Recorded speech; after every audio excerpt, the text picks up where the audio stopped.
Hello दोस्तों, welcome to my channel कल्पतरु शिक्षा। तो मैं आज बाल मुकुंद गुप्त जी के द्वारा रचित निबंध बनाम लॉर्ड कर्जन के बारे में व्याख्या करने जा रही हूँ, जो कि OSTT, RHT, SSB हिंदी और LTR एग्जामिनेशन में आने वाले सब्जेक्ट में से एक है। बिना समय गवाते हुए हम चलते हैं हमारे लेखक की ओर। तो हमारे लेखक का नाम है बाल मुकुंद गुप्त जी, जो कि इस निबंध के लेखक है। तो इनका जन्म 1865 में रोहतक जिले की गुड़ियाना नामक गांव में हुआ था। इनकी प्रारंभिक शिक्षा उर्दू में हुई थी। इन्होंने उर्दू के पत्रकार भी थे, लेखक भी थे। लाहौर से प्रकाशित होने वाले कोहिनूर पत्रिका और अखबार चुनार के वे संपादक थे। उसके बाद हिंदी में भी इनकी रुचि आ गई और वे हिंदी पढ़ने लगे और हिंदी में लिखाई की। वे भी हिंदी में प्रकाशित बंगवासी और भारत मित्र पत्रिका के संपादक थे। वे पत्रकार के साथ भी हिंदी में निबंध लिखे। इन्होंने सामाजिक और राजनीतिक निबंध लिखे हैं। इनके निबंधों का संग्रह गुप्त निबंधावली के रूप में प्रकाशित हो चुका है। इसके अलावा इसके शिव शंभू के चिट्ठे के नाम में एक निबंध संग्रह है, जिसमें 14 चिट्ठे शामिल हैं। इनकी हिंदी चलती और फड़कती हुई होती थी। विनोद और व्यंग का पुट प्रायः सर्वत्र विद्यमान रहा करता था। इनकी आलोचना गंभीर, संयत, शिष्ट, निष्पक्ष, व्यापक होती थी। इस महान व्यक्ति का निधन 18 दिसंबर 1907 को दिल्ली में हुई। बनाम लॉर्ड कर्जन बाल मुकुंद गुप्त द्वारा लिखित एक व्यंग्यात्मक निबंध है, जो लॉर्ड कर्जन की नीतियों, विशेषकर बंगाल विभाजन की आलोचना करता है, जिसमें लेखक जनता की भावनाओं और कर्जन के आडंबरपूर्ण व्यवहार के बीच तुलना करते हुए दिखाते हैं कि कैसे कर्जन की नीतियां भारतीयों के दिलों में जगह बनाने में असफल रही।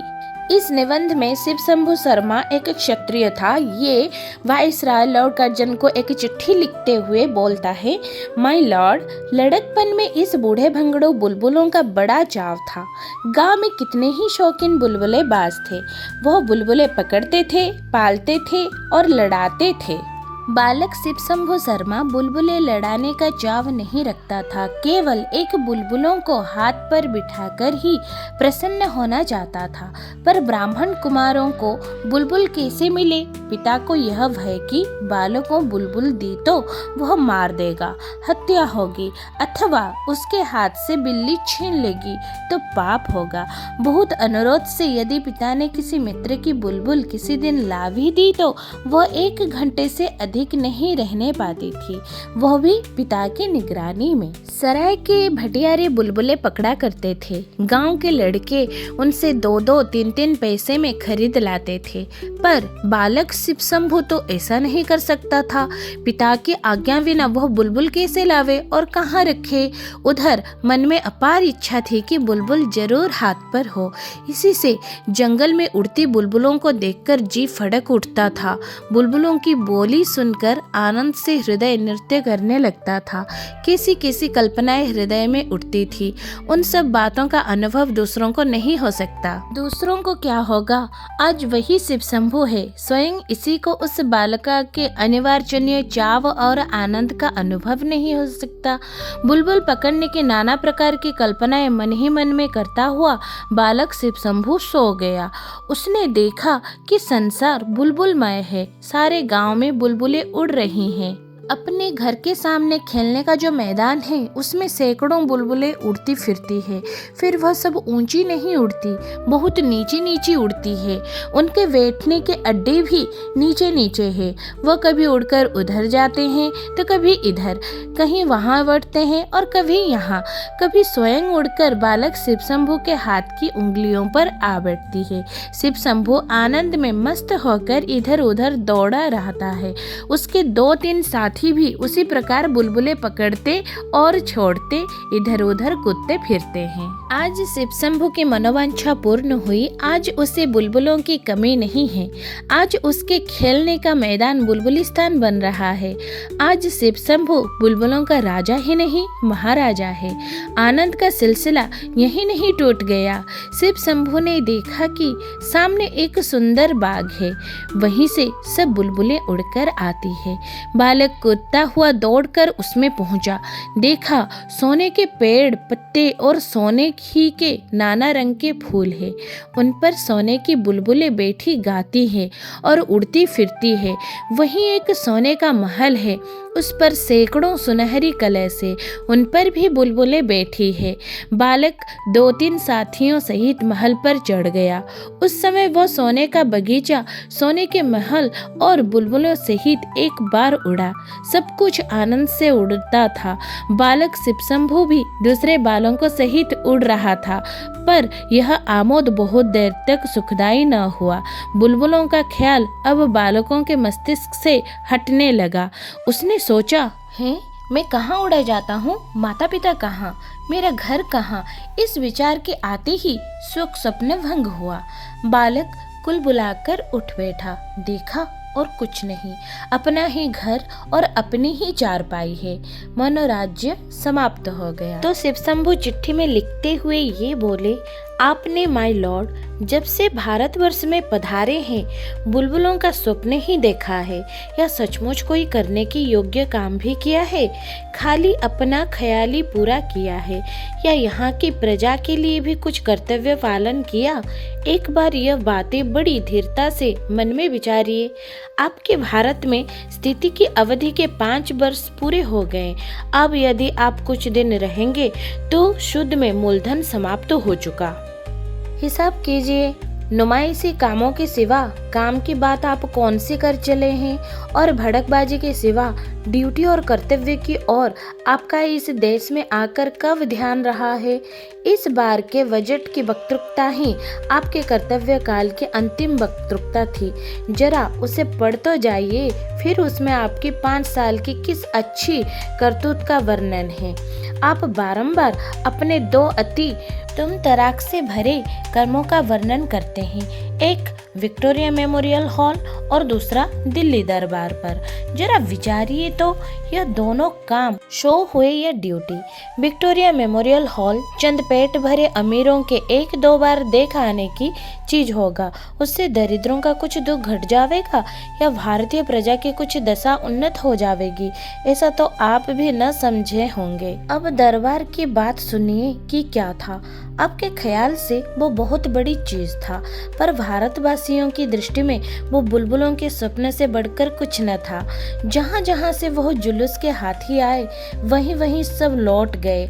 जिस हाथी पर आप सुनहरी झूले और सोने का हौदा लगवाकर छत्र धारण पूर्वक सवार हुए थे, वह अपने कीमती असबाब सहित जिसका था उसके पास चला गया। आप भी जानती थी कि वह आपका नहीं, और दर्शक भी जानते थे कि आपका नहीं। दरबार में जिस सुनहरी सिंहासन पर विराजमान होकर आपने भारत के सब राजा महाराजाओं की सलामी ली थी, वह भी वही तक था, और आप स्वयं भलीभांति जानते ही कि वह आपका न था। वह भी जहाँ से आया था वहीं चला गया। यह सब चीजें खाली नुमाइशी थी। भारतवर्ष में वो पहले ही से मौजूद थी। क्या इन सब से आपका कुछ गुण प्रकट हो? विक्रम को याद करते हैं या उसके सिंहासन को, अकबर को या उसके तख्त को, शाहजहां की इज्जत उसके गुणों से थी या तख्ताओं से? आप जैसे बुद्धिमान पुरुषों के लिए ये सब बातें विचारने की है। चीज वह बनाना चाहिए जिसका कुछ देर कयाम हो। माता पिता की याद आते ही बालक शिवशंभु का सुख स्वप्न भंग हो गया। दरबार समाप्त होते ही वह दरबार भवन, वह एम्फी थिएटर तोड़कर रख देने की वस्तु हो गया। उधर बनाना, इधर उखाड़ना पड़ा। नुमाइशी चीजों का यही परिणाम होता है। उनका तितलियों का सा जीवन होता है। माय लॉर्ड, आपने कछाड़ के चाय वाले साहब की दावत खाकर कहा था कि यह लोग यहाँ नित्य है और हम लोग कुछ दिन के लिए। आपके वह कुछ दिन बीत गए, अवधि पूरी हो गई।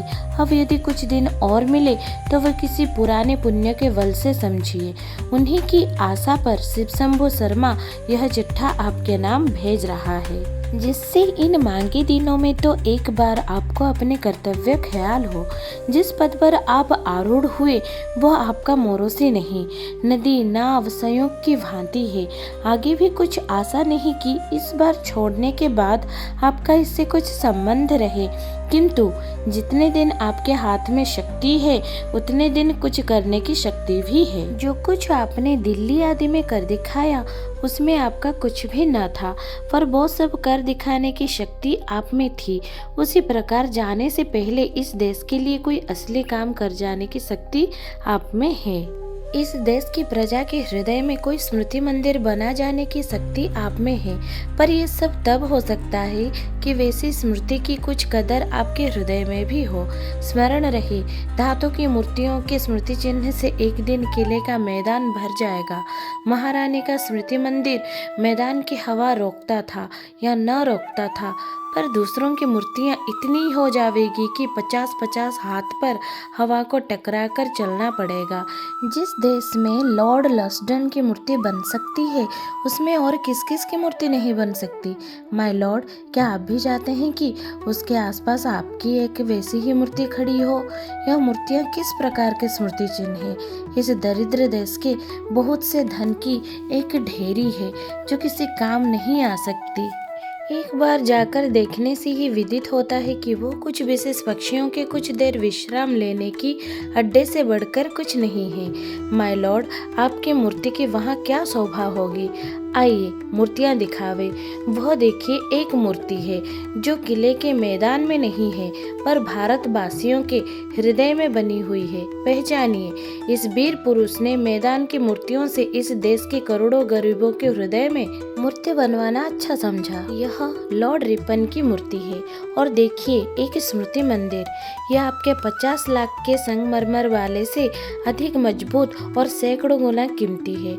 यह स्वर्गीय विक्टोरिया महारानी का सन 1858 ई का घोषणा पत्र है। आपकी यादगार भी यही बन सकती है यदि इन दो यादगारों की आपकी जी में कुछ इज्जत हो। मतलब समाप्त हो गया, जो लिखना था वो लिखा गया। अब खुलासा बात यह है कि एक बार शो और ड्यूटी का मुकाबला कीजिए। शो को शो ही समझिए, शो ड्यूटी नहीं है माय लॉर्ड। आपके दिल्ली दरबार की याद कुछ दिन बाद उतनी ही रह जाएगी जितनी शिव शंभू शर्मा के सिर में बालकपन के उस सुख स्वप्न की है। इस निबंध का हर एक पॉइंट बहुत ही इम्पोर्टेंट है और ये एग्जाम में पूछे वाले प्रश्न इसी के अंतर्गत ही आते हैं, तो इसको याद रखना और कमेंट में बताना कैसा लगा।